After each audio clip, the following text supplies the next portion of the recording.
కార్తీక మాసం అంటే మనకు వెంటనే గుర్తు వచ్చేది కార్తీక దీపాలు. దేవుడి దగ్గర వెలిగించే దీపం అంటే కేవలం వెలుగు కాదు. అది ఆధ్యాత్మిక శక్తికి, జ్ఞానానికి, మనలో ఉన్న భక్తి శ్రద్ధలకు ప్రతీక. హిందూ ధర్మంలో దీపానికి చాలా ప్రత్యేకత ఉంది. అగ్నిని దైవంగా భావిస్తాము. దీపం వెలిగిస్తే అపారమైన పుణ్యం కలుగుతుందని మన భారతీయుల నమ్మకం.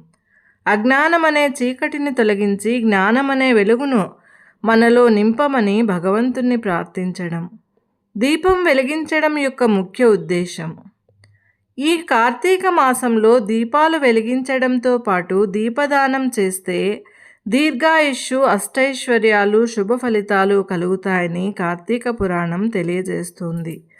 ఆవు నెయ్యితో దీపం వెలిగిస్తే లక్ష్మీదేవి అనుగ్రహం కలుగుతుందని, నువ్వుల నూనెతో దీపం వెలిగిస్తే శని దోషాలు పోతాయని, ఊపిరితిత్తులు, గుండెకు సంబంధించిన వ్యాధులు నయమవుతాయని, తులసి చెట్టు దగ్గర దీపం పెడితే విష్ణు ఆశీస్సులు కలుగుతాయని, శివాలయంలో పెడితే శివుని ఆశీస్సులు కలుగుతాయని పురాణాలు తెలియజేస్తున్నాయి.